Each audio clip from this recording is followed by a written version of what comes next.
Good morning, ladies and gentlemen. Welcome to Talking Point. My name is Sean Michael Small. Once again, happy to be here to have the conversation with you about the pressing issues that are troubling the nation, I should say, or in some cases, the issues that are unclear for the nation. Hopefully, we'll be joined by our usual Wednesday contributor, Karen Shera, soon.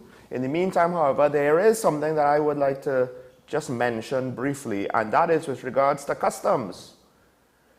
Interesting how customs started to get some negative press in news. Questions about the port and the scanners, and now we have reached the point where all of a sudden, customs, well, they nabbed 3 million in illegal cigarettes, liquor, and drugs. It's interesting what a little bit of motivation could do for a national security operation. And it makes me wonder exactly what took them so long. How is it that, do we need to have more negative press with regards to our national security apparatus or our government to get things done? I don't know, maybe. However, we'll have to monitor that situation and see what else customs finds. I think there was also another interdiction of smuggling recently. But I will leave that where it is because I am joined by the lady with the good smile herself. She is, of course, the lady of the hour, the lady of the day. I am referring to the former Minister of Finance, Karen Shera, here to speak about some issues that I am very much curious to get her take on. Good morning, Karen. Good morning to you, Sean. Is Keaton there? No, Keaton isn't here. Okay, well, good morning to Keaton in any event. I'm sorry to be a little late. What you all say, technical difficulties, had a little bit of that. So I apologize, but I am here and always happy to be here. Well, of course, as you're here, I do have to ask you the big story of which you are involved in, of course, is the recent PNM internal elections. And I did see some of your statements that you made. I believe it was published on Monday with regards to the voter turnout, and it is something that the opposition party has also made mention on. So now, a couple days later, to digest the whole thing, first of all, your impressions on the election, but also specifically, do you see that low voter turnout could potentially be, do you still see it as a bad sign for the party moving forward? Okay, well, thank you for having me on and again discussing that issue, of which I was an integral part. So when we talk about low voter turnout, we have to distinguish the 3 days, because this was the first time in the history of the party that they had 3 days of voting. The ballots were not opened until the annual convention, which is the norm, which would be the only day on which you would have the voting for your candidates of choice.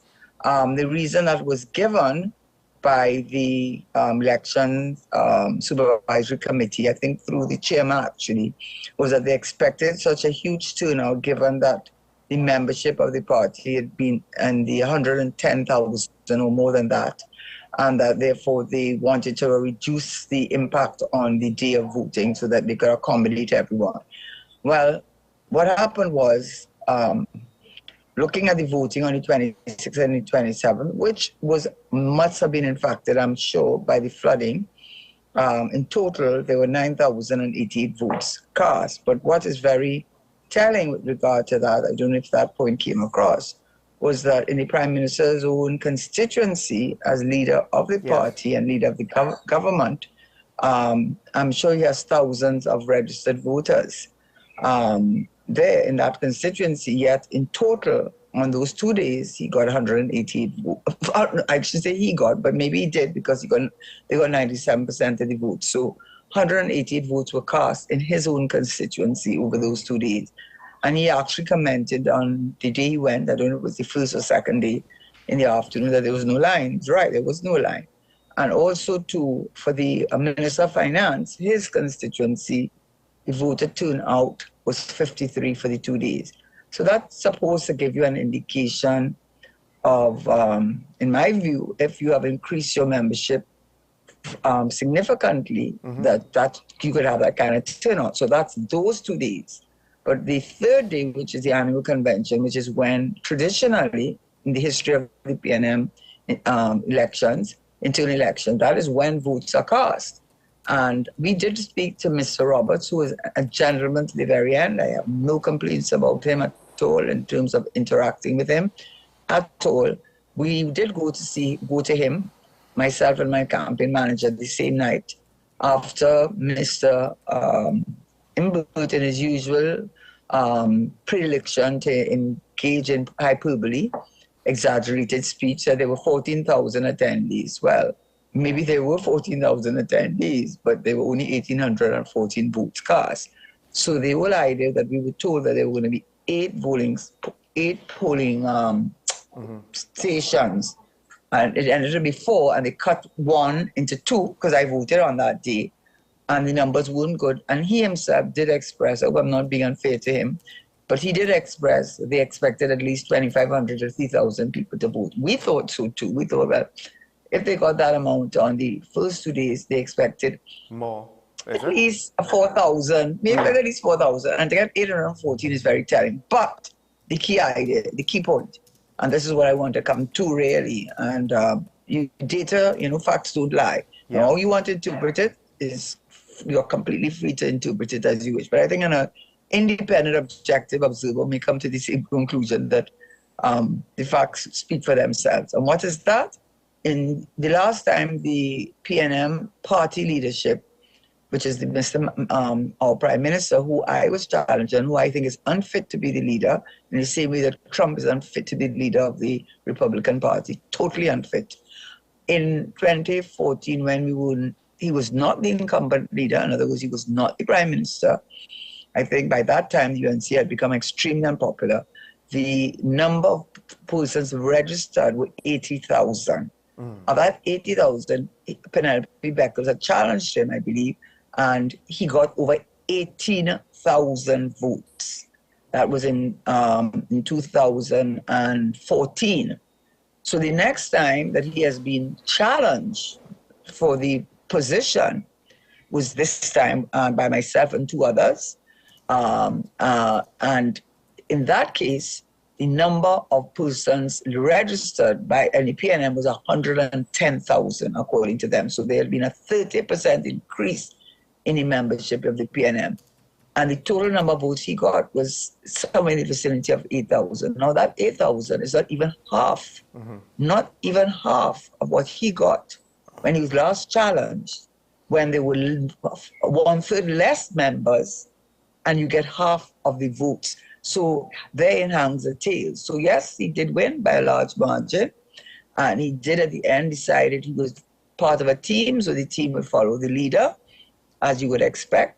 But if that's an indication of persons within the party, much less in the national community, of which there are many, who are not members, who are not registered members, but who are free to vote for whomever they think is the right person to lead the country, if that is any indication of his level of popularity or the view that people hold of him, to pull only 8,000 and something votes compared to 18,000 when you were last challenged for position, and when you are the incumbent for 3 years again, and when the numbers have increased by 30,000, I think that to me spells that it was a failure for him.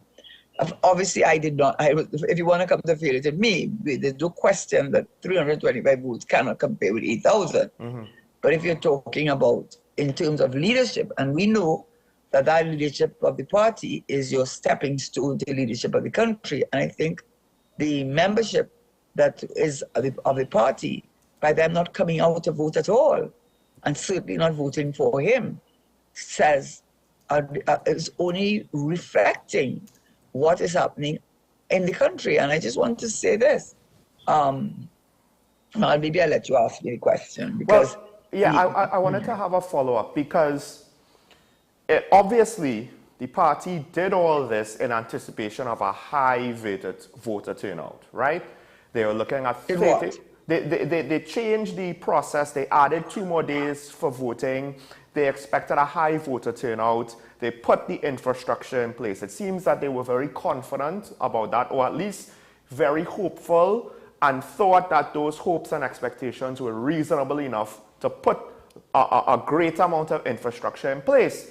And the reverse happened. They had more members but less votes. So now I have to ask, not just the fact that this could be somewhat of an indictment with regards to, well, the voters, those that did not show up maybe made their opinions clear. But is this also an indication that potentially the executive of the party might be a bit out of touch with the membership? Perhaps they're too much strong-willed in their own opinion and are not really listening to what the members have to say? Or is it that even there isn't enough of a mechanism there for them to properly listen to the members, to get a proper read on what it is their own membership wants moving forward? I don't think they don't have a proper opportunities to understand how people feel. Because the question which then I'm answering a question that in effect, he didn't ask it of me, but then it leads me to say this. There are a lot of nascent parties that have come forward, and many of them, some of them I don't know how much regard or respect you may have for their leadership, but there's some of them we definitely do have regard for them. And across the board, it's the same cry. The issue of the criminal, we have surpassed the record. It is the highest record. They have created so many records. Crime, they have passed the murder rate, and we have a whole month to go. Can you imagine? And then their responses that I think people have been very offended by, the lack of implementation, the issue with the procurement legislation. Yes. I think they were hearing something about wanting to get rid of the regulator who had been appointed under the former government, by the former president, I believe.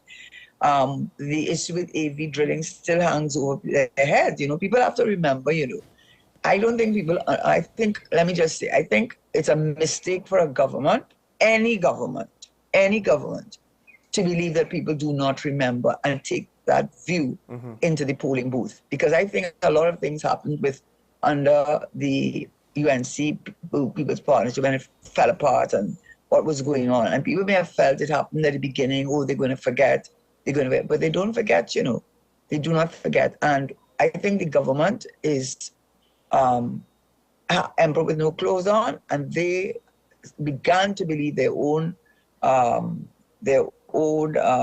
press that the UNC was no challenge to them. But if they did feel so, some things have emerged. Why are you using an excuse that no one believes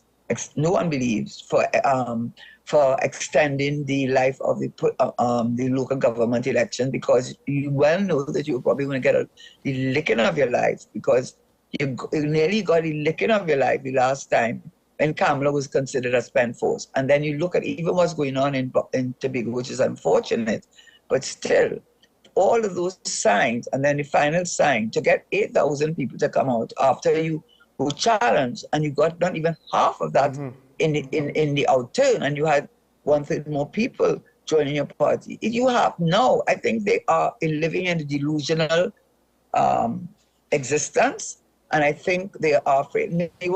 My honest opinion is that there are about 3 or 4 players who surround the Prime Minister, who tell him what he wants to hear, who says what he wants to hear.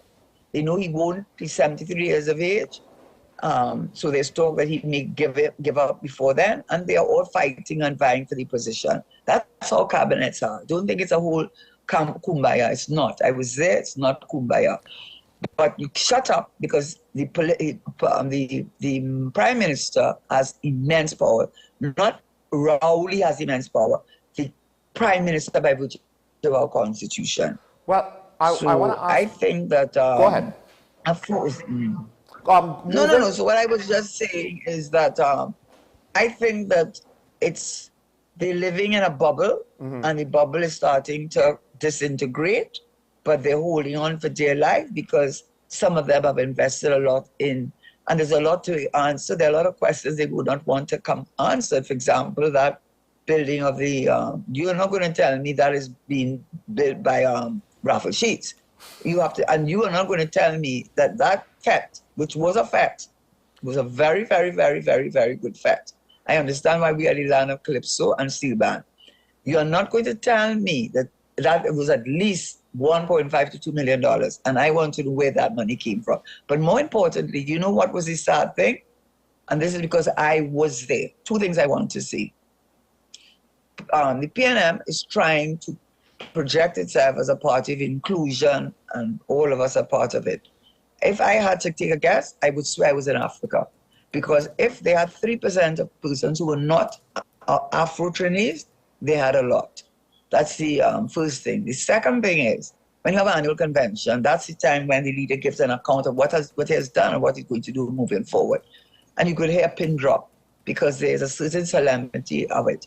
I'm telling you that after pumping up the people to get them to come, to get the numbers and party, which Trinidadians love to do, when the Prime Minister started talking, I'm not saying they shouted over him, but I can tell you they were not listening to him. Well, Karen, they were not listening. I do have another question, but I'm going to have to save that for later. We have to take a break. When we return, we'll get more into the politics of the country, because we also have to touch on what happened in Tobago, but we also have to bring up, as you rightly pointed out to me, what's going on with CLICO right now. Yes, CLICO has, to some extent, it recovered its financial position. And what does that mean moving forward? Stay tuned. This is Talking Point on WESN. Karen Nurse, Shaw, Michael Small. We'll be right back.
Step into our spacious place of creative ideas for your home space. Our floor and wall tiles and natural stone is ideal for any use you need in your home. Toilet, bathroom sets and vanities lend design to your creativity, while jacuzzis and shower enclosures create the mood for dwelling on life's pleasures. Lamps and lighting fixtures add ambience and memorable pictures.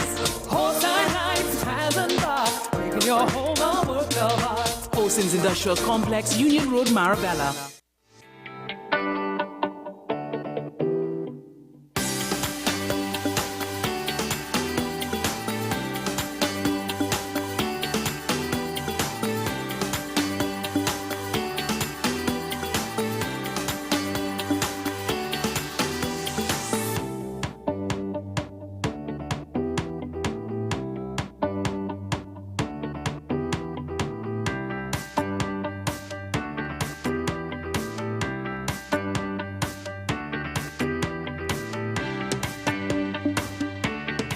Better Value Limited has been making gift giving easier and more affordable for over 26 years. Power tools, indoor, outdoor furniture and accessories, mini appliances, designer fragrances, houseware and home decor products, and all your bridal registry items. Now in stock, our stylish loft bed and study desk combo unit for just $16.50. Better Value Limited. Call 235-3709 or visit us at Princestown or Gulfview, or check our Facebook page.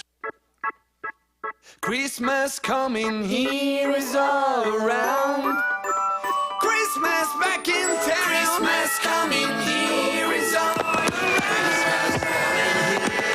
Christmas is coming, and your fingers know it. Christmas back in town. Christmas back in town. Christmas back in town. Oh yeah, I can feel it. Christmas back in town. For a finger-licking good Christmas. KFC. Whether it's a room for 1, 2, 3 or more, there's a room waiting with the ocean view almost to your door. Cocoa Reef Resort and Spa, the perfect getaway when you don't want to travel far. The Cocoa Reef Resort and Spa, Crown Point, Tobago. Call 639-8571 for your reservation.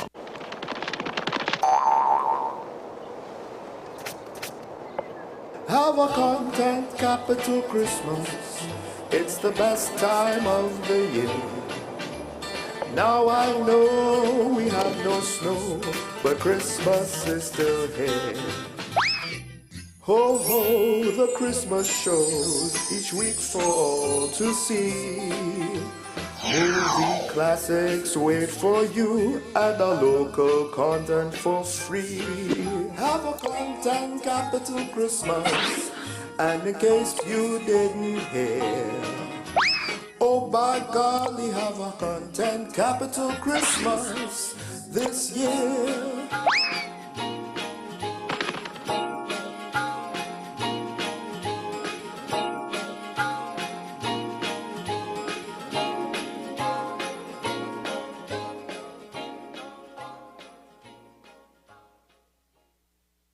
With society plagued by a host of issues, with debates surrounding our urgent concerns falling short, with questions of our future not always being answered, the conversation continues. Join me, Kemuel Pascal, as the voice of the youth comes to life. We will confront the controversial topics of today's world to gain answers that are key for a better tomorrow. One and One with me, Kemuel Pascal. Wednesdays at 10 a.m. Only on WESN Content Capital.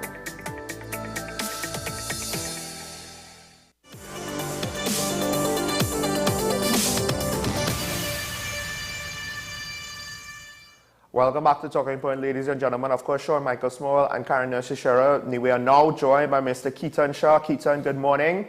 But we do want to move ahead. We still have some stuff to talk about with the PNM talking about. But Keaton, good morning. How is the weather by you? Good morning, Sean. Good morning, Karen. All is well by me for now, and I'm glad I can be here. I was actually following the conversation whilst waiting for the host to let me in. So I was following. I'm now you know how I feel. We won't call names. Now you know how I feel. I know how you feel. I know how you feel. I'm good. I'm glad. So folks, we actually still are not ready to move on off of the internal elections because there is still part of it that both Karen and I are concerned with. So we'll go with Karen's concerns first, and that is with regards to some of the procedures that took place or was undertaken with the election.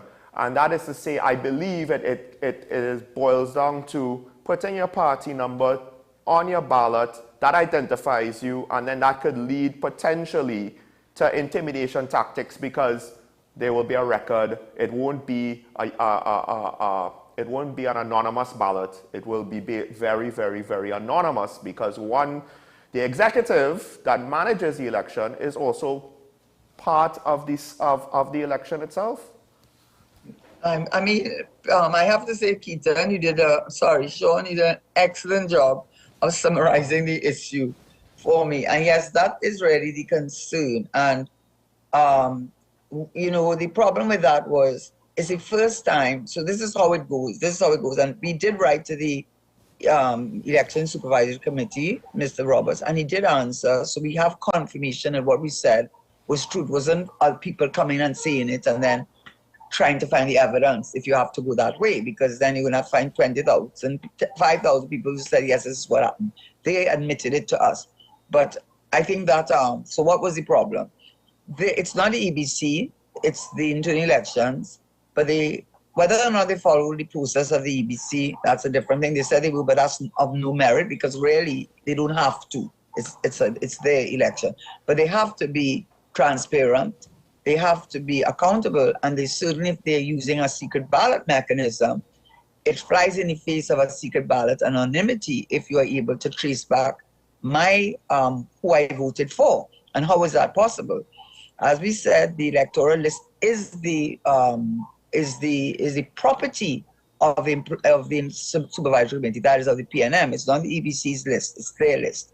So when you come in there and the number 25 consecutive number, you come in to vote in your polling station, and they check to see if you're a member. Yes, I am a member. Then I'm number 25 to vote. All is well with that. They cross my name out so they can keep a tally of how many people voted on that day, and I'm number 25. Nothing is wrong with that. The problem came is when they hand you the ballot booklet and they write on my ballot booklet the number 25. And then they tell me, go on your secret box and go and choose your who you want. But when you do that now, see that booklet which has the number 25 on it? It goes into the box. So what does that mean? It means that you, at the end of the day, when the electoral clerk gives the list, completed list to the supervisory committee, they know who they have the ability to know who number 25 is. They have the ability. And I don't know if you recall the words of the Prime Minister, which made us start that whole process. He said he's looking very carefully as to how many people are there with him. Now, I wanted to know how he could say that. I said, well, how many people? How are you going to know that? I mean, how are you going to look carefully at that?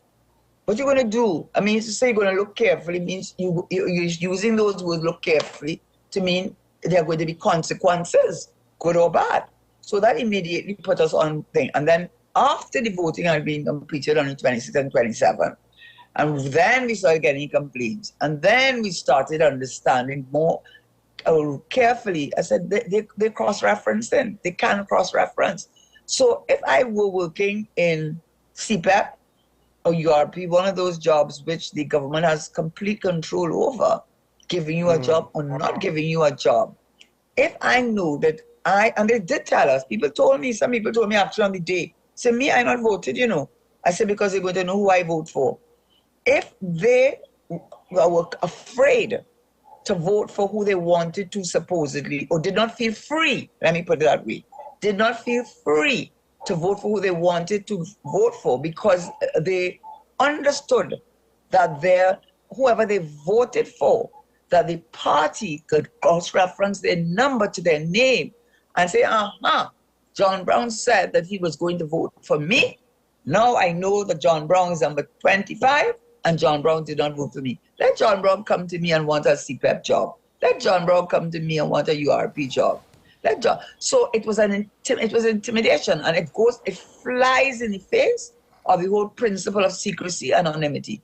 And so we are not even talking about how many people voted for or against. What we're talking about, the very system itself was intimidatory in its nature and went against the whole principle of secret ballot. We might as well have told people to raise their hands up in the air and see who they're voting for.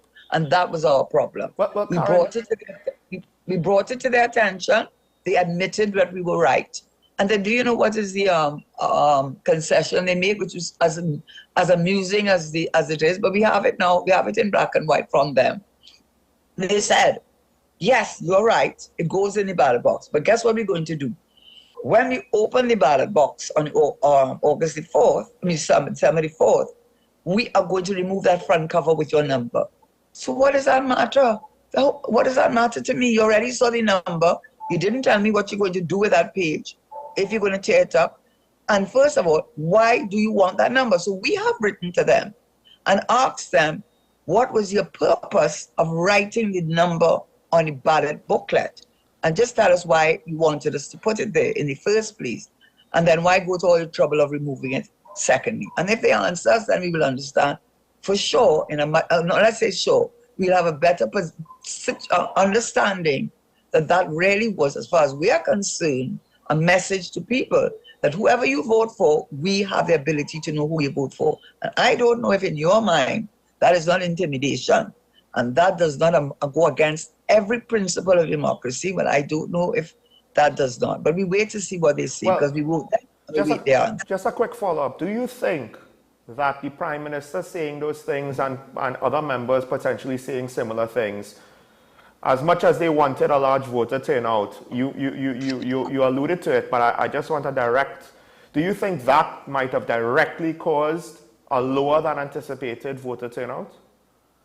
the I mean, potential I of don't the... want to, okay, and we have had, and to answer your question, because I am a lawyer, I will not go down the road to argue that, because that is speculation. And if you ever went supposedly to a court with that, they throw you out. You can't come and say that and say, in any case, how many of them were intimidated? 2,000, I wouldn't change the results anyhow. So you can't go with that argument. The argument has to be, if you're saying that you are having an election by secret ballot, and the idea of secret ballot is anonymity, and mine being able to vote for who I want without the fear or the favor that who I vote for or against, I will bear consequences. We are saying putting my number on that ballot sheet and putting it into the ballot box, and you having the ability to cross-reference it to my name, flies in the face of that. So that, to me, the whole process of the election, if we are correct, is null and void, because it is unconstitutional, it is unfair, and it is not in keeping with the principle of secrecy and anonymity, regardless of the outcome. So that's what we are saying. So whether it affected the number of people who came and voted, I can't say that. I can't answer that. I have to take a poll. I can't take a poll of 110,000 people. Well, Keaton, I see you have something to say here, but I want to just give you some more context if you didn't hear it. Karen pointed out that between the last internal election and this one, there are more voters, but more or less people voted, with the political leader getting less than half of what he got the last internal election, even with a 30% increase or a 30,000 increase in the voter base. So the opposition has weighed on it. Karen, of course, has gone into detail here this morning. I just want to ask you quick, what do you make of that? Is that a bad sign for the PNM moving forward? And do you think that they might have put some of the blame for that might have been on their own words? I think there are many factors that we can consider as per the lower voter turnout, yet increased membership.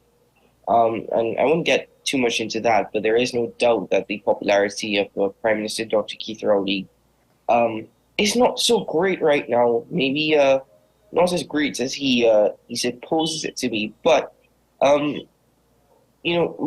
what amuses me, and Sean and I, you and I are not two stupid individuals. We probably have some brain loss now and again. But what amuses, I think, both of us is the mere fact that Dr. Keith Rowley, especially within the People's National Movement Party, bearing in mind that he was a good opposition leader between 2010 and 2015, and he's won an election in 2015 and in 2020, he has basically consolidated all this power and authority, this one man, this one figure. And if there seems to be within the party itself a lot of splits from what I've heard and from what I understand, how is it that this individual still has the backing and support of so many individuals? And is it that they believe in his ideology? Is it because they believe that without Dr. Rowley they may not have a position or a job? Which I figure that may be the answer to that question. But overall, considering that Karen has raised that about the mere fact that the voting population or the membership of the PNM has increased, and yet you look at the numbers, as I said, there are many factors, but it all boils down to how is it that this man has amassed so much power and authority to the extent that fear grips the party?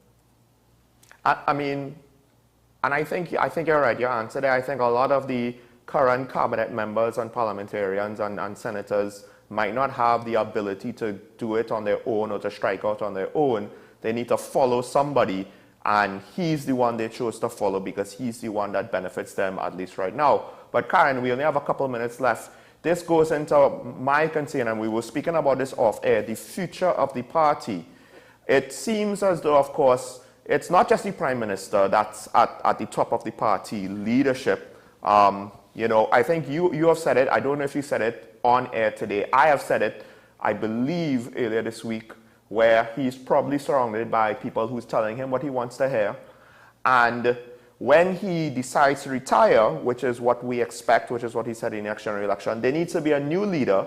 And will the party be ready to select a new leader that will be popular enough in that next general election? So moving forward, what do you make of the party's chances? Well, a day in politics is a lifetime. We've seen that with the THA, and that's a good example. We've seen that with local government elections. So we can't, what I will say is this, from begin cabinet, it's not a kumbaya. There are people there who have, want to be the leader, because the leader under our constitutional arrangement is really given all the power. He decides, he appoints and disappoints. So there are about 4 or 5 people, I think, who are vying and who see themselves as potential persons to replace them. So there are many of them who also would like to be, but they're not in favor with the Prime Minister. And I know how those things go. So I think there's a little bit of chaos and antagonism and people, you know, within the party. So to answer your question, anybody that is surrounding the Prime Minister right now is singing his song. And his song it's not a good song. The numbers are just telling you that. I mean, look at the numbers. The numbers will tell you a story.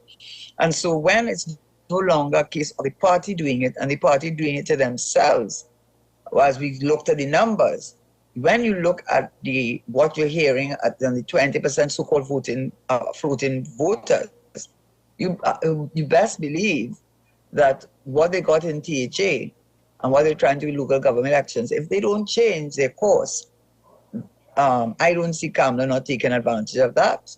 And other parties, I don't know what they're going to do, but they are in a bad position right now. And they will continue to be in that position with him as a leader and the people he surrounds himself, because they sing the same song in the same voice, the same tone, and they don't seem to understand that people have had enough of them. I don't think they're hearing that yet. But they'll find, but it will. So that's why I fought for the leadership. But Karen, as much as you say that, and I mean this with absolute respect, they could be in a terrible position right now, and they can continue to be in a terrible position. I mean, the other political parties are no better off, in my opinion. But I think for as long as bad as they are, it's really, I said it yesterday, the mentality of the voters on the ground. They're the ones that are keeping them in power. They're the ones that are going to vote them back into power, if that be the case.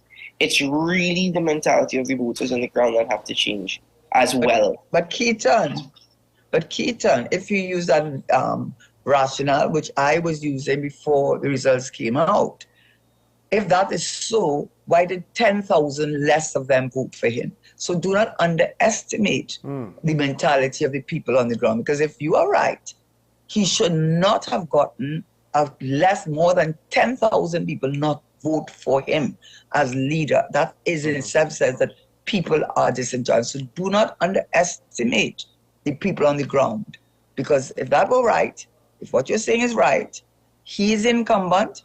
There are 30,000 more people. He has 3 more years as Prime Minister. If what you're saying is right, he should have not gotten only 8,000 votes. It means that the people on the ground, and contrary to what they would like you to believe, are listening. And as you already said, many of them may have felt that they needed to vote to keep their little URPS. You know, don't know that for sure. But knowing the number and knowing the name was enough to intimidate enough of them. So you cannot use that, with all due respect, as them holding on to power. If he had gotten 16,000 votes, if he had gotten 18,000 votes, I would say yes, he has the ground. He does not have the ground. He's lost 10,000 of them. We have to take a break. I'll just say that I think, given the growth of the voting base, he probably needed about 20,000 to kind of have the same relative position that he did in 2015. So he's not even half that. So what does that say? I think, as Karen alluded to, more will be revealed. We just need more information like what we got this Monday. But we have to take a break. When we come back, we'll go into Karen's take on the PDP matter. I want to hear what she has to say about what I think when we return here on Talking Point.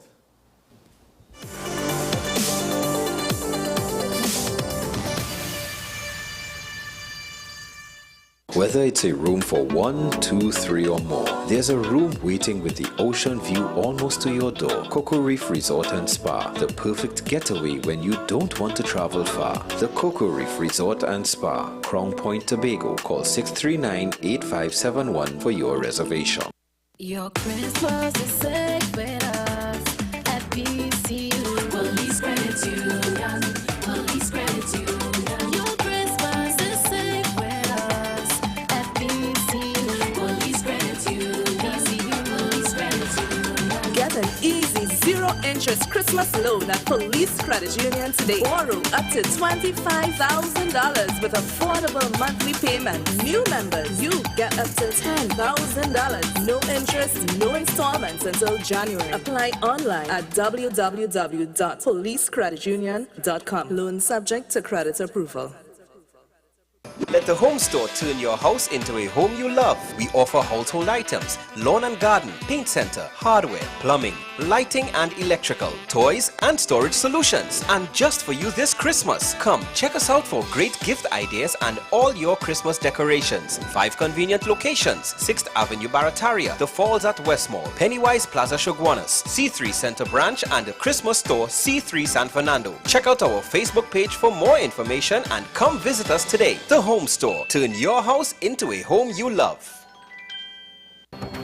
The issue, the continued rise in the price of flour and its impact on the cost of living in Trinidad and Tobago. How should we go about it? I want to ask you, what has been revealed to you about the state of vulnerability in the country because of this exercise and because of what we're going through? Is the government losing the war on the vaccine front? The discussion should revolve around the common good for the greatest number of people in Trinidad and Tobago. How do we inculcate a sense of respect and regard for people who may not be of your own political ilk or persuasion?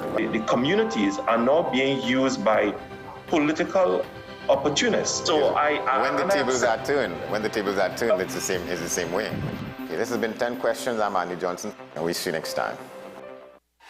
FanZone, your reliable, authentic supplier, has just gotten better. You can now visit our website www.fanzonett.com for your authentic wear and collectibles. The only place where you can use both your Visa debit and credit cards. Visit our website fanzonett.com to make your purchase today. The best birthday gifts are at thebesttoys.com. Shop for the best brands you love at the best prices. Like VTech, Leapfrog, Fisher-Price, Play-Doh, Hot Wheels, Barbie, Cocomelon, LOL, Baby Alive, Crayola. Visit us in-store at Forces Flagship MacBean. Shop online now at thebesttoys.com. Order via call or WhatsApp at 32DBEST to order. And remember, we have the best toys at the best prices.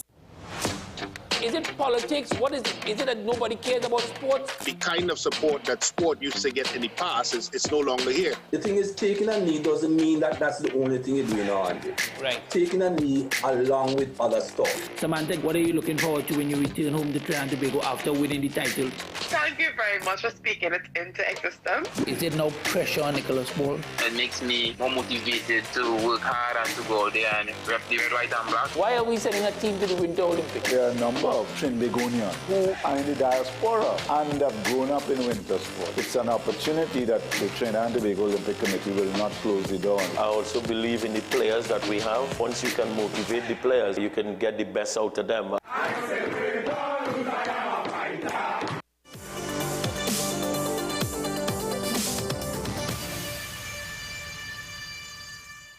Welcome back to Talking Point, folks. We only have about 11 minutes left, and we cannot let the day go by without hearing Karen's take on what's happening in Tobago. For those who somehow do not know, effectively, the entire slate of the PDP, sans Watson Duke, more or less resigned from that party, and it's caused a bit of an interesting situation because, technically speaking, you don't need to be in a political party for the THA to function. Now, I believe Father Augustine has gone on record to say that he will allow the people of Tobago to help determine what the 16 of them will do with regards to forming a new party in January. But he cited the fact that he does not like the PDP being under the ownership, and this is a word used, I believe, on Watson Duke's own Facebook profile, and it's been there for months, if not for the entire time, that he's the owner of the PDP. That is one of the reasons why Farley Augustine cited that they had to leave, because he wants people over party, and the PDP, in his opinion, is the party leader over the people. So Karen, with regards to what's been going on, I think this is probably what needed to happen, and I think that yes, the mandate was for Farley Augustine to be Chief Secretary. Farley has said so, I have alluded. So what do you make of the whole situation with the entire slate of the THA assemblymen and appointed councillors leaving their party? Well, I did a quick reading, having taken myself out of my own electoral conundrum. And I don't know if he's right, Farley Augustine is right to say that the independents can run the THA, because they did go up on a party ticket. And at very least, now this is my initial response, in this very early days, but something seems to be, to me, not to be the right thing. And one of the reasons why I think Farley Augustine became very popular with me and other people, I'm sure, is because they saw him as not being brash and aggressive, and seemed to be the voice of reason and calm, which the country wanted, and the way that he handled himself. So, but the fact of the matter, he didn't get there on his own. And I don't think he could have gotten there without being under the umbrella of a party. We know that is so. The party comes before person. I mean, I like Robert LaHunt very much, but he learned that too, and we all learned that. And when I spoke on another show with someone who is from Tobago and has very close ties with Tobago, goes there all the time, the way they spoke as on Watson Duke in very glowing terms. They said Watson Duke spent a lot of his money from Bel Air, which I don't know, Bel Air Gardens, right down to Charlottesville, fixing people's houses, doing a lot of work in areas in which he was not going up, and he got a lot of support. So I think there's something not right, at very least, for you to come under the umbrella of a party and then sever yourself from the party, which got you there in the first place, as far as I'm concerned, and now saying you're independent. There's something is not right. It does not seem. I want to be careful about how I term it. I am saying something not right. It really is not right, and we'll see what will happen. But I don't think Farley Augustine, the support that he got as being this man of principle, etc., I think he is putting it at risk, and that his argument that there's nothing in the Constitution that says that they have to be behind a party and so on, I find that a very specious argument. And I think that as much as I am not any great fan of Watson Duke, because I don't like his manner and his attitude, I find he reminds me of Rowley in many ways, Dr. Rowley in many ways. I just don't think that how Farley Augustine and them have gone about this is going to go down well with the Tobagonian people either. But I just want a quick follow-up, because you said it yourself, he reminds you of Rowley, and you basically just had criticisms for Rowley having too much power within the party and how he was using it. And I agree with you that I think the timing and the manner that Farley made this move could put him at risk, because it's an unprecedented situation. The people don't have an easy way necessarily to understand it. But the flip side is, I do think that the situation was untenable. It was going to be sooner rather than later, because Watson Duke, as declaring himself the owner of the party, seemed to more or less want to, behind the scenes anyway, be somewhat of a dictator in his own right. So I think that's an unfair statement to me. And it's all a way of how you interpret owning a party. It is his party. So if you want to say own the party and can somebody own a party? Can somebody? But no, but I don't think. I think what he's saying is, without Watson Duke, there will be no PDP. Okay, and there'll be no Farley Augustine. I'm not against Farley or Dr. B. Israel. You know, I am just dealing with principle, and I think this thing is not over. And I do not think either have definitely Farley Augustine and Dr. have disappointed me. I'm sure they've disappointed a lot of Tobagonians, and the thing that made them very credible, I think they have taken that currency away. And I think even if, and when I said that Watson, you remind me of Dr. Rowley, I didn't mean, I only meant it in manner in which he speaks, his tone. I wasn't meaning anything else. Okay.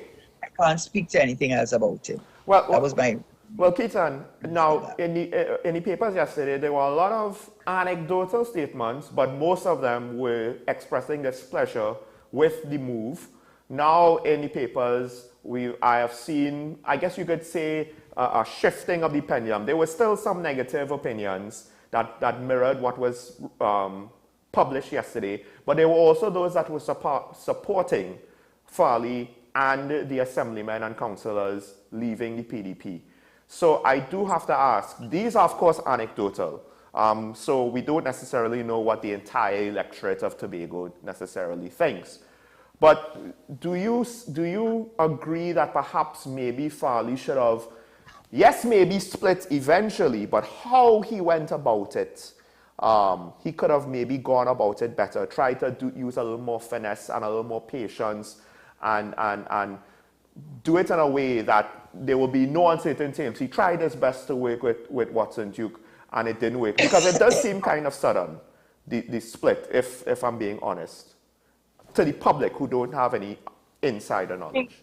I mean, it was sudden, but not entirely surprising. I was listening to Karen, and I think we share similar opinions. I think the only thing that we're differing on is I actually thought that the timing was rather brilliant. Okay, yes. Yeah, I think that was the only thing that we really differed on. But you are going to have those who are in disagreement with the move politically because, as I mentioned yesterday, who really, and you asked the question as well, who really is the PDP? And as much as Watson Duke needed Farley Augustine, or at least the opinion of others, to win the THA election in the clean sweep that they did, at the same time, the other individuals needed Watson Duke. You know, so it goes both ways, especially knowing that they fell under the umbrella of the Progressive Democratic Patriots. So the next month, at least, is going to be rather interesting for me as I continue to observe this. But, as I said, you're going to have those who are going to chastise the move because Farley Augustine has not, nor has the party really, members of the party have resigned. They haven't really spoken much in public about it since the entire incident with the folklore group happened. And I think that was key. Now, they might want to argue, well, we don't want internal party politics to get in the way of governing Tobago and doing the work of the people of Tobago, which is a fair argument. But at the same time, this, even though I thought the timing was brilliant, it was really pulled out of the bag, you know, out of nowhere. And I think that is what is very much unpopular. There seems to be no, I guess, no wanting or willing to work to resolve issues, to resolve matters. And if I were to think about it, I would assume that clearly this has been brewing within the PDP long before Watson Duke raised any issues about the folklore group. Well, we have to go for a break. Karen, there is another question I want to ask you about this, but you won't have the time to answer it within a minute. So I was going to ask him a question and ask you why do you thought it was a brilliant move. But okay, well, hold on to that question. One thing though, I just want to say, I agree with you. At least I think I am agreeing with you here. I think the PDP is, no, well, Keaton said about the PDP being too quiet since the folklore incident. My concern is that's what the PNM does, that's what the UNC does to some extent, and I don't like the PDP following that fashion. Now, I don't necessarily know why, so I can't necessarily say more than that, and they've only been there for about a year. It actually, I think we were in Tobago at about this time, Keaton, last year, covering the THA election. So it's been just about a year. But we have to take a break for news. When we come back, we're going to continue this conversation because there's something that I need to ask moving forward about party politics, but I'll let Karen get her question in as well after this break.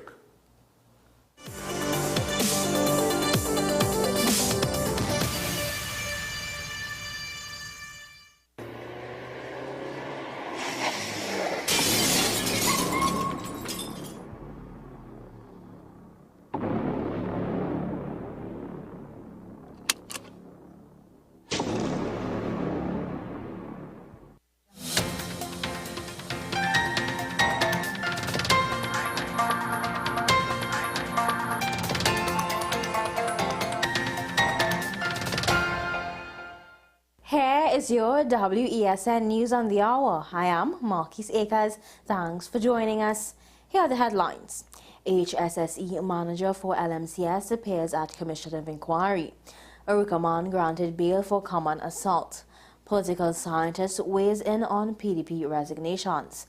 And internationally, boy is shot by police prompts outrage in Greece. Now for the details. HSSE manager for LMCS, Ahmad Ali, on Tuesday appeared before the Commission of Inquiry. In his testimony, he revealed that he saw no one preventing rescue attempts on February 25th. Ahmad said the response he got from Paria consistently was that no one was to enter the chamber and no one was to dive. The Commission of Inquiry continues into the deaths of 4 divers on February 25th. The lone survivor, Christopher Boudram, already gave his testimony. An Aruka laborer was granted $500,000 bail with a surety after pleading not guilty to the charge of a common assault. The 40-year-old man appeared at Arima First Magistrates Court on 1st December and is expected to reappear in court on December 29th.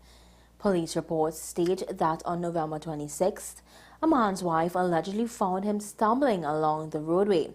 An argument ensued which continued into the following day at their home.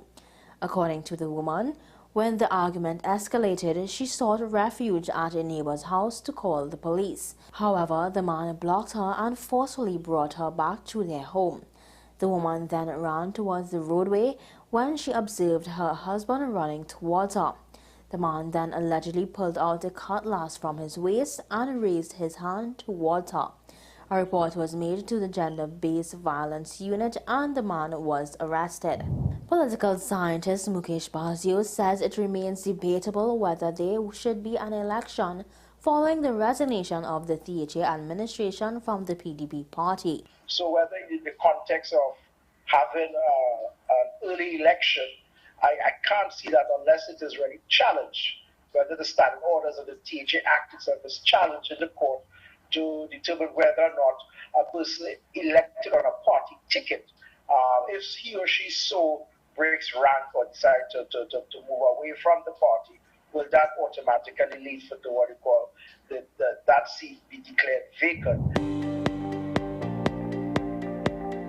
And internationally, a teenager is fighting for his life in a Greek hospital after policemen shot him in the head as he fled a patrol station, allegedly without paying.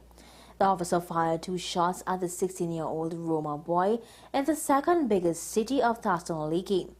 Protesters took to the streets on Monday, throwing petrol bombs at police. The shooting has highlighted the recurrent issue of police violence in Greek cities.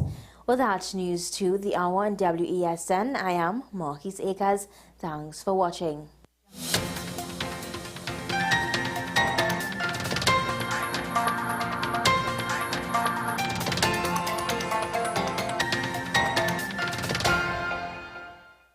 Living in victory every day. Inspire, motivate, encourage, hope. It's about topical issues. It's about everything that you would want to know about hope, about life. At the end, you're going to say, yes, if he can do it, I can do it too. If she can, I can do it too. No matter what they say, living in victory every day. Nicole Lawson Live, living in victory every day. Every Sunday at 8 p.m. and Wednesday at 4:30 p.m. on WESN.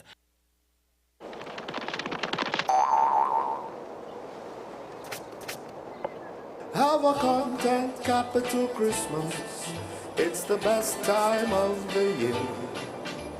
Now I know we have no snow, but Christmas is still here.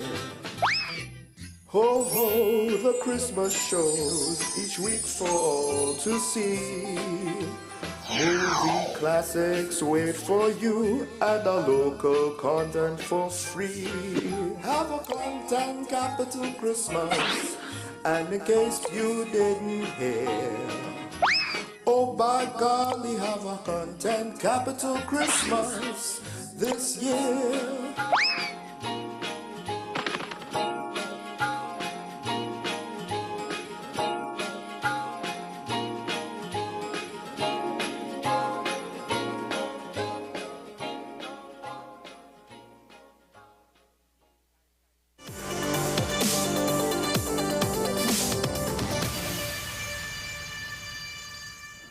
Welcome back to Talking Point. And before we open up the phone lines, this topic is not, we still have a few things to say. First of all, Karen, you wanted Keaton to explain to you exactly why he thought the timing of this move was pretty good. Keaton. Perfect. He said use the word perfect. Yeah, and that's, no, well, brilliant. I said brilliant. Brilliant. Sorry, I'm sorry. Correct. No, that's fine. That's fine. And that's the thing. Whether or not we agree with the move or whatever our opinions are, in my opinion, the timing in particular was brilliant from the point that the PNM Tobago Council is going through a rebuilding process right now. And they're not in full forces yet. In fact, the PNM Tobago Council, as much as there's a minority leader in the THA in the form of Kelvin Morris, really it's Ansel Dennis right now who's the only individual speaking there. And the other part is, as you mentioned, the popularity of central government, particularly under Dr. Keith Rowley, again, is not at the greatest, not at the strongest. So this is why I think there's not strong political opposition to it. He's also, now the PNM Tobago Council is probably going to scramble a bit more. And this is where Foley and them have given themselves some timing to get their affairs in order. Yes. To get I don't think they would have, all of them would have had a mass resignation without a plan. And that's why I said we will learn more about that plan. But I think that is why the timing in particular is brilliant, whether or not we agree with the move. Can I just quote a literary thing, which I'm sure the plans of my cement often go awry. Yes. J.D. Steinbeck. I think we can all see. Early days. I think we can all see where this situation, if not handled delicately, could blow up in their faces. The flip side, Keaton's point, and I believe he's correct. The opposition is not ready. I don't think anybody was expecting something like this to happen 1 year in. It does give, and I don't think Watson Duke is ready to try to fight for the THA either, at least not right away. So it does give Farley Augustine, Faith Israel, and the rest of the THA majority some time to get their affairs in order. I think the question is how do they do that? At the same time, Sean Michael Small, at the same time, the instability within the THA right now also makes any campaign from the People's National Movement Tobago Council a lot easier. Yes, yes. And as Karen, you said, people don't necessarily forget. The PNM can now point to this if it's unpopular. Even if it's 4 years from now, they could still point it. But Karen, I wanted to ask you something though. There's one thing about this move that I did like, and that is the idea. As much as you said, well, they got elected as a party, and it isn't right to do what they did. The flip side to that is I do like the idea that hopefully elections will not just, will be able to move beyond basic party politics. So to me, if this move goes across well, right, it could backfire. But if it goes across well, because I see it as, well, they're trying to move away from party politics and move towards candidate politics. That's not what it is. That's not what it is. And two things. I read today's paper, so you were saying the tide was turning, but that's not what I read in the Express newspaper. Most people were condemning of what he did, what Farley did. At least that's what I read today. Number one, you're underestimating Watson Duke, Yes.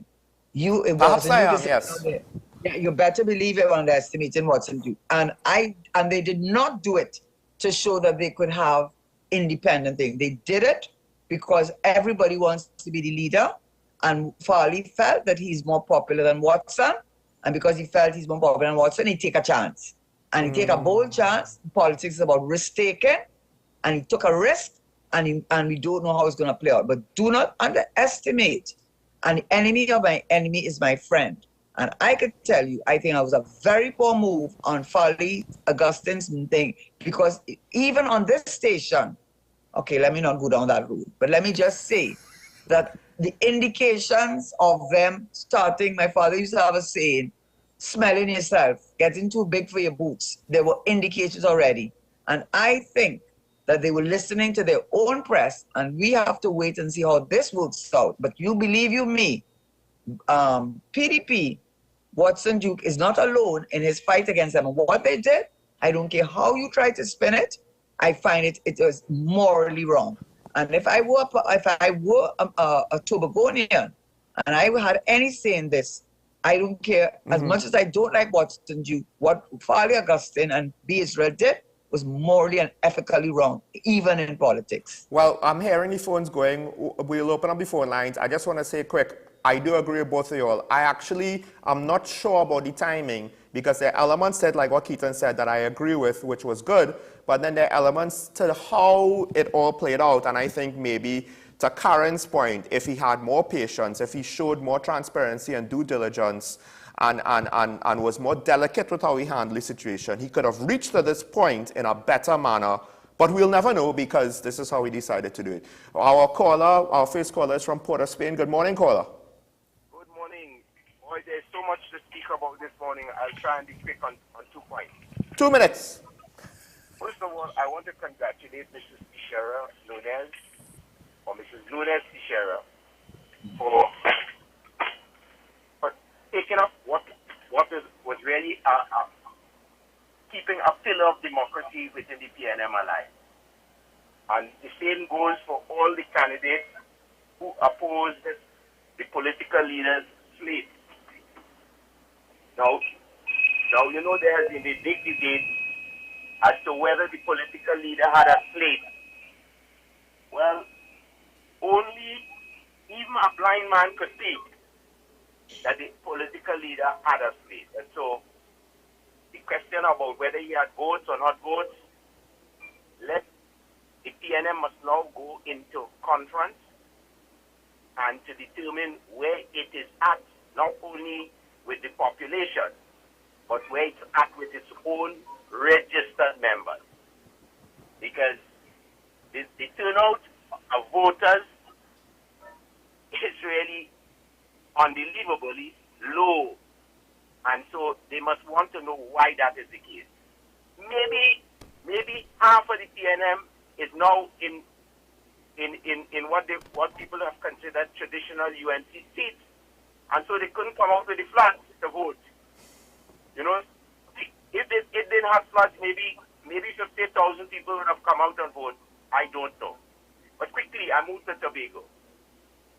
In the context of what has happened in Tobago, I do not necessarily agree with Karen, largely because we don't know the circumstances that drove Farley and his team to make the dramatic move they made. We don't know under what were the conditions, what were the dynamics playing out from start to finish.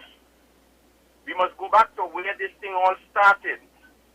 And we must also remember that early in the term, Mr. Duke was in China and all over the place. Mr. Duke went to a conference and was speaking for the THA. And what he said couldn't be the THA's position, or ought not to have been the THA's position. So we don't know. And sometimes when you are forced to cross the line, you have to cross the line politically. And that's the risk you take. But I want to believe Mr. Augustine has more support than we believe in Tobago. And I'm looking forward with eager eyes to see how Mr. Duke fares in a Tobago election versus Mr. Augustine and his team. Okay, thank you, caller from Port of Spain. We have a caller from Tobago, so I want to try and get this call in before the break. Good morning, caller. Pleasant good morning to the panel. Morning. Good morning. Now, I'm calling just because I want to just make 2 points. Now, I'm 74 years of age, and I've been in politics since ever, and without any party. But when I go to join PDP, and Mr. Duke talked to me, I left. I did not go to join. And I went back and joined because of Tobago. And what Mr. Duke has done, it has set every sensible, intelligent Tobagonian. And right now, it's the best thing Farley ever did was to do what he did. And there's no fear about Farley. Behind Farley, 135%. Mr. Duke, nobody hates him, but his behavior is not nice. Thank you for listening. I have more to say in the coming days. Okay. I call in you all, I listen to you all very attentively. I call in sometime last year, and you all, I told you all was to go to the front of the class. And there now we have Miss Sarah. Well, talk about her. She's a brilliant woman. She thinks that it is. Right? And although I want to pray a little contest to Tobago seats. Have a nice morning. Thank you, caller. we have Shagonas on the line. Good morning, caller. Good day, gentlemen. Morning. Yesterday when I spoke, Sean promised to reply to me, but he forgot totally. I don't know if he want to do it now and save a lot of time. If you remember what I talked about. Gosh, I sorry, talked about the remember. illegal thing going on in Tobago. Right? I talked about the consequences of Karen losing the election. It means that Rowley, who had said annual administrative reports that were so important that he have abandoned them, will continue to be abandoned. So we will continue with flooding and crime and whatnot. I don't know if you want to reply no, or if you forget all about that, or you all don't review your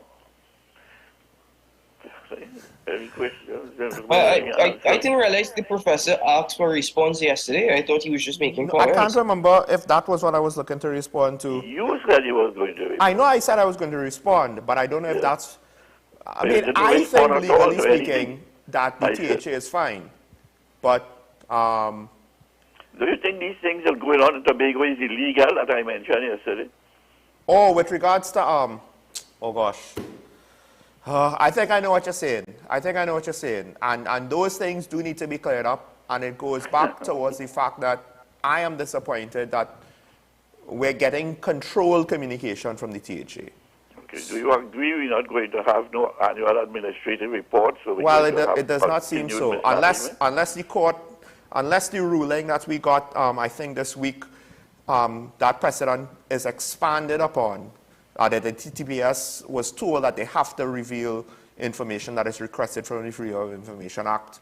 I don't know. It will probably take further court matters to get that back rolling, or we'll have to wait until the next general. Annual administrative report is it, and he is not doing it. Yeah, and I don't see the UNC reinstating it without a lot of pressure. UNC, even worse. All right. Okay, so you have no answer. All right. I guess not. I'm sorry. I'm not entirely remembering what is it, but I do think with regards to some of the claims you made against Tobago, I think I ultimately have to agree with you. You know, without fully remembering it, I do think ultimately I have to agree with you. And that is the reason they don't have money, and they claim they don't get enough, right? Sorry, what was that? Don't go so far. All right. Thank you, Professor. Folks, we have to take a break. When we come back, the phone lines will remain open, and my colleagues could also weigh in on the things that have been said by the callers so far. Stay tuned. This is Talking Point on WSN, your content capital.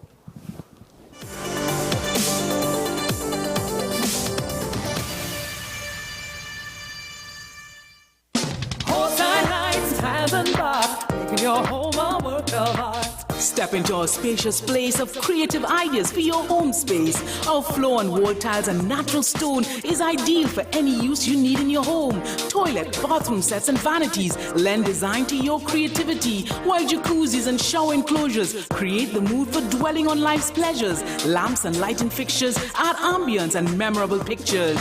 Horse-side lights, tiles and bath, making your home a work of art. Hosins Industrial Complex, Union Road, Marabella.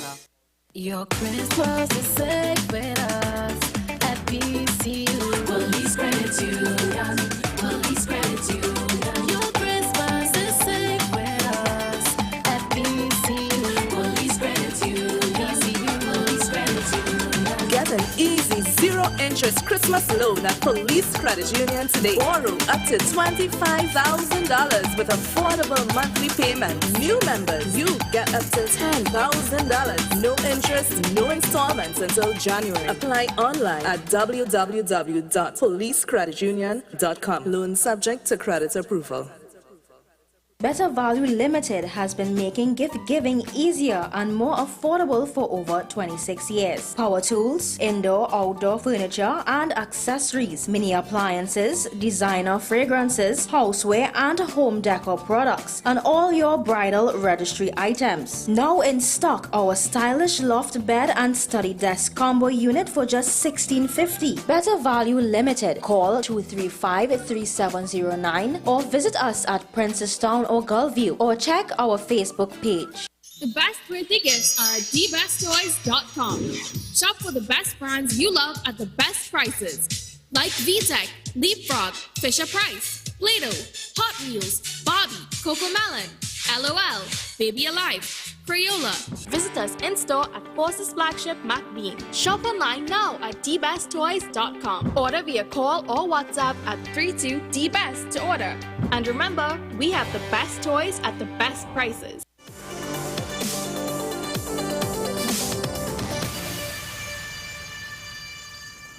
Welcome back to Talk About, folks. The phone lines are still open. We could take maybe 1 or 2 calls if you call in quick, but I want to give my colleagues a chance to weigh in. We've had 1 caller from Tobago. Hopefully we'll get more. You could agree with the previous caller or disagree. We do want to hear from you.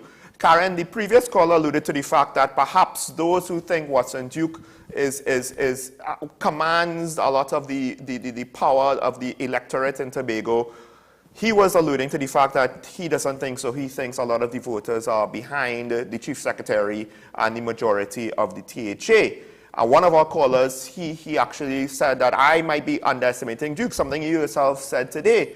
So I think, though, that the importance, the reason why they won the last election wasn't all on Mr. Duke, but you have a perspective to give on that point. No, I just wanted to say it's early days, so that either one could be right. But I don't think that from the point of view that it was Duke putting forward and creating the party, without him being there, there would not have been that PDP party with Farley and all of them. Whether that I think is the fact. Whether he's that popular, I don't know. It's early days, and I don't know how he's going to respond. It's early days. We have a caller. We have a caller from Mayaro. Good morning, caller. Yes. Good morning, gentlemen. And it's a beautiful day to still have one way to go to the Port of Spain location. I just showing this to Miss Karen, and with all sincerity, I believe, ma'am, the numbers on the ground is greater than the numbers in executive. And let me just say this to you. You are the lily of the valley. And I am saying I am a farmer who depends on photosynthesis, integrity, to be shown with the eyes and not in black and white. So you stand up and fight, the good fight, because that is where the human minds are sitting right now. Have a blessed day, ma'am. Thank you, caller. Thank you so much. I love that caller. Yeah, I mean, I love how he's able to bring that up, because the situation in Mayaro, the Manzilla Road, I mean, that's... Yeah. But Karen, the caller brings up a good point. Continue to fight the good fight. Now, in how will that look like moving forward? Right. Will you be a commentator on various media houses, or is there a possibility for Karen 2025, question mark? Well, as I said, number one, a day in politics is a lifetime. We're seeing it played out right now, so I can't anticipate that. But what I do know is that when I was approached in the middle of September, I had no idea about going up for election, so I had no groundwork done or any of that. And the reason I think I was approached was for the very reason I'm on your show right now. It's because I was writing, I was speaking out, and I was a voice for many who, for a number of reasons, would not say what I was prepared to say, and I had the freedom to do it. I don't condemn anybody for not being able to do it. So I will continue to do what I can, and we will see how it works out at the end of the day. Do we have another caller? Okay, we had a call calling in, and then the call dropped. So, I mean, caller, if you hear me, you have about a minute or two to try to get back in. Keaton, moving forward, I mean, the caller, he wants Karen to keep fighting the good fight. I do wonder, though, I want to go back to that whole thing about we're stuck in party politics. Do you think that we could, we could get the country away from party politics? Because we just seem stuck in this cycle, the party in government, the party in opposition, that's it. I think, you see, I'm split about it, if I'm being honest. I don't care about party politics as long as there are individuals inside of those parties who are willing to work the best for Trinidad and Tobago. I don't care about whether you wear red, yellow, blue, green, orange. It doesn't matter to me as long as you're... Go through all the colors, Keaton. Yeah, I think we've reached that point, though, huh? Yeah, we have. We look like a bowl of Fruity Pebbles when you think about it. But honestly, that's the thing. I really could care less. And at the same time, what frustrates me is that if you get into politics, campaigning for Trinidad and Tobago, yet the only thing that I hear more and more about, or the only thing I see leaning towards, is party politics. You see, when you put your party first over your nation, that's where I have a problem. So it really doesn't matter to me about your affiliation. But if you put your party before your nation, that's where the issue is for me. Well, therein lies the question. We have our last caller for today from San Fernando. Good morning, San Fernando. Morning. Morning. Good morning. Sean, I'm still in the camp with Mr. Shearer this morning. That's okay. That is of PDP and Watson Duke, yeah? Now, Mr. Shearer, congratulations. The onslaught that was unleashed against you in all those meetings really made me laugh, because for somebody who they say is not a threat, boy, they aim cannon, they aim surface to air missile, everything, all the artillery at you. So that says a lot. Thank you. Thank you, caller.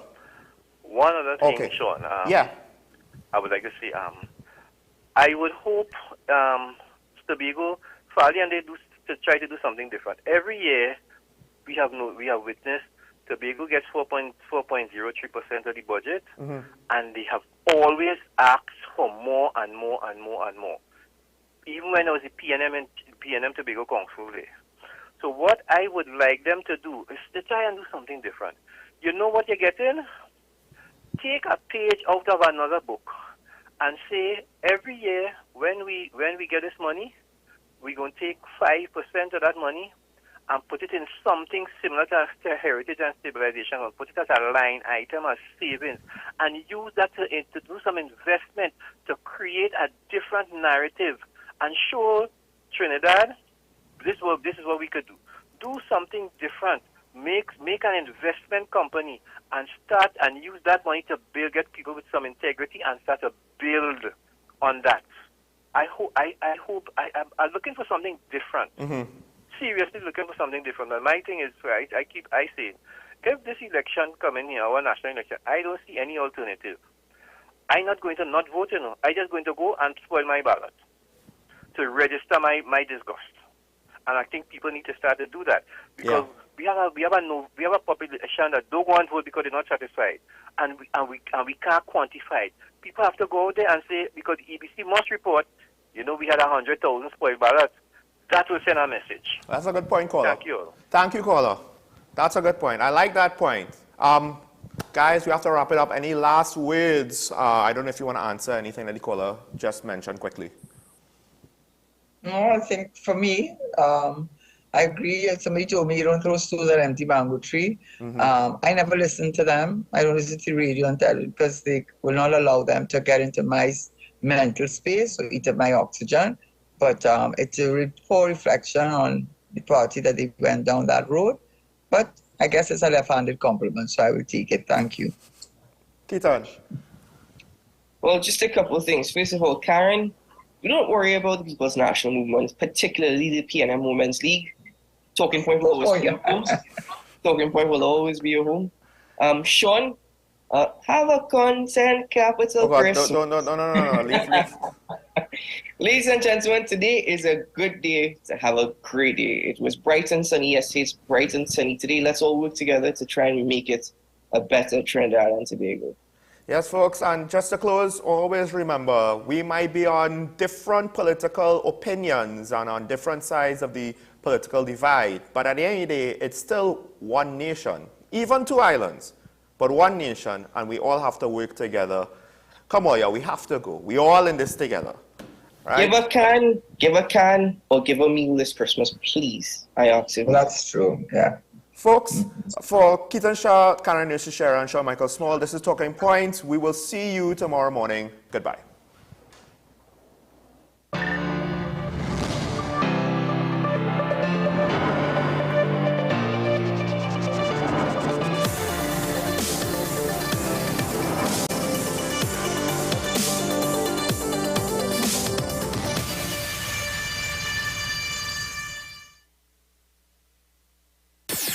WESN.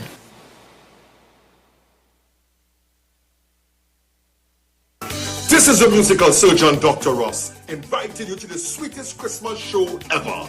Soca Parang Fiesta, Saturday 10 December, Sapa, and Sunday 11th at Napa. I'll be your host, inviting you to come on down. Let's have a sweet time together. Excitement is building for the sweetest Soca Parang show ever. Get your tickets now to be a part of Soca Parang Fiesta in tribute to Kenny J. Enjoy top stars like Myron B. With a broken man like me. Alicia Jagasa, Rokro, Marcia Miranda, Poser, Marilyn Williams, Rome, Eddie Charles, Ninja. Bindley B, the Xavier String, the Alumnus de San Juan, and your host for both nights, Dr. Ross. If you need a roller stick, for free. All happening at Soca Parang Fiesta. Saturday 10th December, Sapa San Fernando, 6 p.m. And Sunday 11th, Napa Port of Spain, 4:30 p.m. General admission tickets cost $300. But if bought by Saturday, December 3rd, cost $50 less. This is the last discount for the show. Special reserve available on request. For more info, call 331-4285.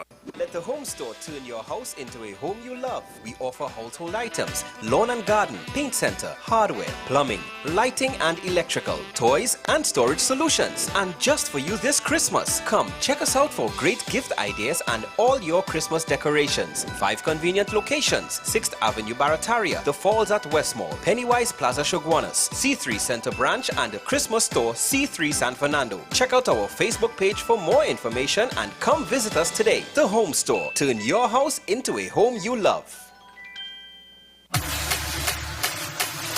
WESN's Game Day Minute, brought to you by The Home Store. Let's build your dreams together.